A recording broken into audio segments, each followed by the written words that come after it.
এবার আল্লাহ দেখলেন সৈয়দনা ইব্রাহিমের হৃদয়ের মধ্যে ইসমাইলের জন্য ভালোবাসা বেশি না কম? কত বেশি জানেন? সৈয়দনা ইসমাইল যখন দুনিয়াতে এসেছে তখন সৈয়দনা ইব্রাহিম আলাইহিস সালামের বয়স ছিল 86। কত? আপনাকে বাগেরহাটে 86 বছর বয়সে কারো বাচ্চা কাচ্চা হয়? হ্যাঁ, আছে এরকম পালোয়ান? আছে কেউ? নাই। সৈয়দনা ইসমাইল যখন এসেছে দুনিয়ায় তখন সৈয়দনা ইব্রাহিমের বয়স কত ছিল? 86। তার মানে 86টা বছর আল্লাহর কাছে কাঁদছে আর দোয়া করছে, আল্লাহ একটা সন্তান দাও দাও দাও, দেয় নাই। 86 বছর বয়সে যে সন্তানটা দিল, ওই সন্তানের প্রতি মায়া, দরদ, মোহব্বত, ভালোবাসা বেশি না কম? আল্লাহ দেখতে চাইলেন ওই ছেলের জন্য মায়া বেশি নাকি আল্লাহর জন্য বেশি। আল্লাহ ডেকে বললেন, ইব্রাহিম দেখি হৃদয়ে কার জন্য দরদ আর ভালোবাসাটা বেশি। যাও আমার সন্তুষ্টির জন্য 86 বছর বয়সে পাওয়া কলিজার টুকরা দুধের বাচ্চা ইসমাইলকে জবাই করে আমার খুশি অর্জন করো। জবাই করো, স্যাক্রিফাইস করো, আমার জন্য উৎসর্গ করো। এরপর ওনার ছেলের সাথে কি বললেন আছে না নাই? ফালাম্মা বালাগা মাআহুস সা'য়া ক্বালা ইয়া বুনাইয়া ইন্নী আরা ফিল মানামি আন্নী আযবাহুক ফানজুর মাযা তারা। দুধের বাচ্চা ছোট্ট ইসমাইল ডেকে বলে, ও ইসমাইল, আমি স্বপ্নে দেখেছি আমি তোমারে জবাই করছি, এখন কি করব? সুবহানাল্লাহ। আমার আব্বা যদি আমার কইতো, আপনার বাবা যদি বলতো, আব্বা তোরে তো দেখছি স্বপ্নে জবাই করি, আমরা কইতাম, আব্বা আমার দেখেন না, আমার বড়টারে দেখছেন। কথা কন। আমরা বলতাম, ছোটটারে দেখছেন, ওইটারে জবাই করেন, মাইজ্জাডারে করেন, বড়ডারে করেন, আইন আই হাইতান্ন। সুবহানাল্লাহ কইবেন না? কি বাবা, কি ছেলে! ইন্নী আরা ফিল মানামি আন্নী আযবাহুক ফানজুর মাযা তারা। ইসমাইল স্বপ্নে দেখেছি তোমারে জবাই করতেছি, কি করব কও? সাইয়েদনা ইব্রাহিম এই প্রশ্ন করার পরে সাইয়েদনা ইসমাইল বললেন, ক্বালা ইয়া আবাতি ফাআল মা তুমার। বাবা আপনি স্বপ্নে যা দেখেছেন ঠিক তাই করেন, যা দেখেছেন তাই করেন। আমগো পোলাগুলাও পোলা, উনার পোলাও পোলা। সাতাজিদুনি ইনশাআল্লাহু মিনাস সাবিরিন। আব্বা আমি তো ডরাই না, আপনি ডরায়েন না। আমি ভয় পাই নাই, আমি ভয় আছে, আপনি ভয় পান কিনা? আল্লাহু আকবার। কি ছেলে দিয়েছিল আল্লাহ তারে! ইফআল মা তুমার সাতাজিদুনি ইনশাআল্লাহু মিনাস সাবিরিন। ও বাবা আপনি ভয় পায়েন না, ইনশাআল্লাহ আপনি আমারে ধৈর্যশীল দেখতে পাবেন, আপনি আমারে ধৈর্যশীল দেখতে পাবেন। তাহলে ছেলের সাথে কি কথা হয়েছে কোরআনে আছে না নাই? বলতে দেরি, ছুরি নিয়ে গলার মধ্যে ছুরি চালাতে 1 সেকেন্ডও দেরি করে নাই। সুবহানাল্লাহ পড়েন। তার মানে এই পরীক্ষায়ও আল্লাহ বললেন, ক্বাদ সাদ্দাকতার রুইয়া ইন্না কাযালিকা নাজজিল মুহসিনিন। ইব্রাহিম ছুরি আর চালায়ও না। ইসমাইলকে মারা আমার উদ্দেশ্য না, তোমার হৃদয়টা দেখা উদ্দেশ্য। এই ইসমাইল মরে গেলে তো সব ঘটনা উলট পালট লেগে যাবে, কারণ আখিরি জামানার পয়গম্বর বিশ্বনবী মুহাম্মদ রাসূলুল্লাহ সাল্লাল্লাহু আলাইহি ওয়াসাল্লাম এই ইসমাইলের বংশে পৃথিবীতে আগমন করবে। চিল্লায় কোন ঠিক কিনা? ইসমাইলকে বাঁচিয়ে রাখা আল্লাহর জন্য ওয়াজিব, আল্লাহ নিজের জন্য এটাকে আবশ্যক করেছেন। সুবহানাল্লাহ পড়েন। কুড ইউ ইমাজিন কি স্যাক্রিফাইস তিনি করেছেন, প্রতিটা পরীক্ষায় পাস। পরীক্ষার ফলাফলে আল্লাহ কি বললেন, তোমার আমি কি বানাইলাম? নেতা। নেতা হওয়া এত সোজা না। লিডারশিপ কোয়ালিটিটা অনেক গুরুত্বপূর্ণ কোয়ালিটি, এটা চাইলেই পাওয়া যায় না। এটা নিজেকে তিলে তিলে পরীক্ষায় উত্তীর্ণ করে, কষ্টি পাথর দিয়ে যাচাই বাছাই হওয়ার পরে নিজেকে প্রমাণ করে করে নেতা হতে হয়। চিৎকার করে বলেন ঠিক কিনা? আল্লাহ বললেন, আমি আমার খলিলরে খালি পরীক্ষার উপর পরীক্ষা নিলাম। যারে আল্লাহ ভালোবাসে বেশি তার জীবনে পরীক্ষাও। বিশ্বনবীরে আল্লাহ বুঝাতে চাইলেন, ও আমার নবী, আপনার জীবনটা পরীক্ষাময়। এত পরীক্ষা দেখে বিচলিত হওয়ার কিছু নাই, টেনশনে পড়ার কিছু নাই, নিরাশ হওয়ার কিছু নাই। আপনার পিতা ইব্রাহিমকেও এরকম অনেকগুলো আমি পরীক্ষা নিয়েছি, আর প্রতিটা পরীক্ষায় আমার ইব্রাহিম খলিল সফলতার সাথে উত্তীর্ণ হয়েছে।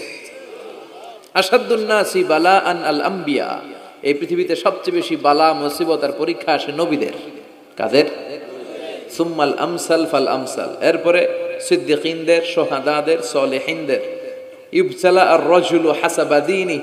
ব্যক্তির দিনদারি যত বেশি তার উপর আল্লাহর পরীক্ষাও। এজন্য মুমিন পরীক্ষাতে ভয় পায় না, মুমিন কখনো বিচলিত হয় না, মুমিন ভরসা রাখে একজনের উপর। চিল্লায় বলেন যিনি কে? আল্লাহ বললেন পরীক্ষার পর পাহাড় সম পরীক্ষা দিয়ে আমি আমার খলিল ইব্রাহিমকে যাচাই করেছি। একটা পরীক্ষায় ইব্রাহিম ফেল করে নাই, প্রতিটা পরীক্ষায় পাস। এগুলো বলে বলে বিষ্ণুনবীর আল্লাহ সান্ত্বনা দিচ্ছেন, নবী ওরা আপনারে গালি দেয় জাদুকর বলে, ওরা আপনারে গালি দেয় গণক বলে, ওরা আপনারে কবি বলে গালি দেয়, ওরা আপনারে পাগল বলে গালি দেয়, একটার পর একটা পরীক্ষায় আপনি জর্জরিত হচ্ছেন। নবী আপনার পিতা ইব্রাহিম তো এর চেয়েও বেশি পরীক্ষায় পড়েছে। দুনিয়াতে আমরাও যারা পরীক্ষার শিখা, আমরাও সাইয়েদনা ইব্রাহিমের জীবনী থেকে শিক্ষা নেওয়ার দরকার আছে না নাই? গালি আসবে, মন্দ কথা আসবে, বিপদ আসবে, জেল জরিমানা আসবে, ঝুঁকি আসবে। এই ঝুঁকি আর রিস্কের মধ্য দিয়ে কালিমার দাওয়াতের প্রচারের কাজ করতে হবে। চিল্লা এখন ঠিক কিনা? এটাই মুমিনের বৈশিষ্ট্য। ঝুঁকি, বিপদ, পরীক্ষা, বালা, মুসিবত এগুলো মুমিনের লক ছাড়ে না, পিস ছাড়ে না। কারণ মুমিনরে পছন্দ করে কে? মুমিন খুব ভালো করেই জানে বিপদের পরেই বিজয় দান করবে কে। রাত্রি যত গভীর হয় সুবহে সাদেকের সময় কাছে আসতে থাকে, গর্ভবতী নারীর পেটের ব্যথা যত বাড়তে থাকে, নতুন মেহমান দুনিয়ায় আসার সময় ঘনাতে থাকে, তেমনি ইসলামের পক্ষে যারা কথা বলে তাদের উপর বিপদ, ঝুঁকি, অত্যাচার, অনাচার যত বাড়তে থাকে, কালেমার বিজয়ের সময়টাও কাছে আসতে থাকে, কাছে আসতে থাকে। এই নাজরানা আমাদেরকে দিতে হবে। পরীক্ষায় আমাদেরকে সাইয়েদনা ইব্রাহিমের মতো উত্তীর্ণ হতে হবে। জালিমরা বেশি দিন থাকতে পারে না, এটা ইতিহাস সাক্ষী। কথা বলেন। যারা জুলুম করে তাদের জন্য তো সাহায্য নাই, যারা মাজলুম তাদের জন্য সাহায্য। বদরের প্রান্তরে 313 জন মাত্র দরিদ্র, গরিব, মাজলুম সাহাবী, তাদের জন্য আকাশ থেকে ফেরেশতা দিয়ে নুসরাত সাহায্য করেছে কে? তার মানে মাজলুম আল্লাহর পক্ষে আর জালিমের বিপক্ষে, ঠিক কি না? জালিমের জন্য কোনো সাহায্য নাই, বরং দুনিয়ায় যারা জুলুম করে তাদের ক্ষমতা বেশি দিন থাকে না।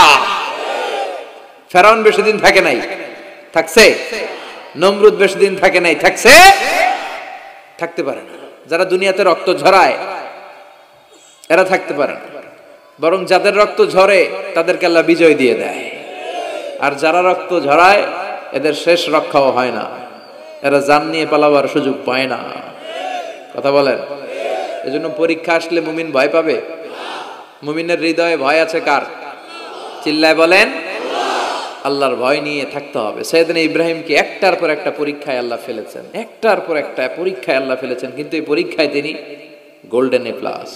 সুবহানাল্লাহ পড়েন। রব্বুল আলামিন বলেন, ওয়া ইয বিতালা ইব্রাহিম রাব্বুহু বিকালিমাতিন ফাতাম্মাহুন্না ক্বালা ইন্নী জাইলুকা লিন-নাসি ইমামা। ও খলিল, একটার পর একটা পরীক্ষা আমি তোমার জীবনে নিয়েছি। বিশ্বনবীরে বললেন আমার ইব্রাহিমের উপর একটার পর একটা পরীক্ষা আমি নিয়েছি, ইব্রাহিম প্রতিটা পরীক্ষায় পাস। আর খুশি হয়ে আমি বললাম, ইব্রাহিম আমি তোমার নেতা বানায় দিলাম।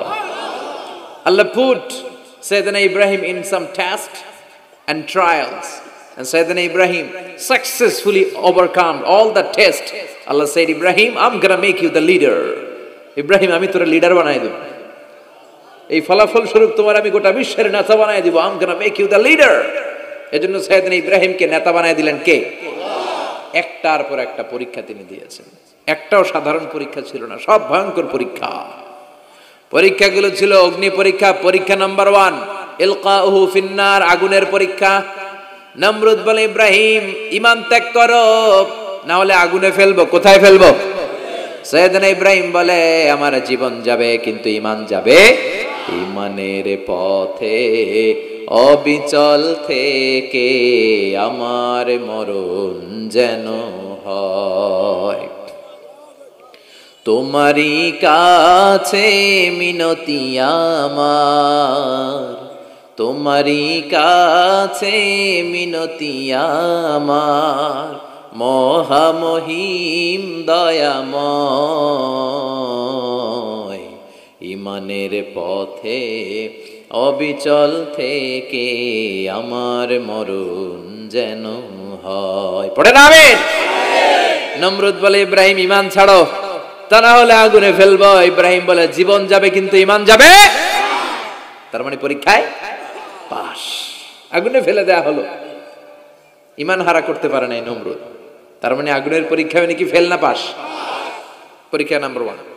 পরীক্ষা নাম্বার 2, আল্লাহ বললেন ইব্রাহিম কলিজার টুকরা সন্তান ইসমাইলকে আর প্রিয়তমা স্ত্রী হাজারকে মক্কার ধুধু প্রান্তরে রেখে আসো, যেখানে কোনো মানুষ নাই, কোনো পাখি নাই, কোনো প্রাণী নাই, কোনো খাওয়ার পানিও নাই, কেউ নাই, জনমানব শূন্য এলাকার মধ্যে ফ্যামিলির সবাইকে রেখে আসো, ইসমাইলরেও রেখে আসো, হাজারকেও রেখে আসো।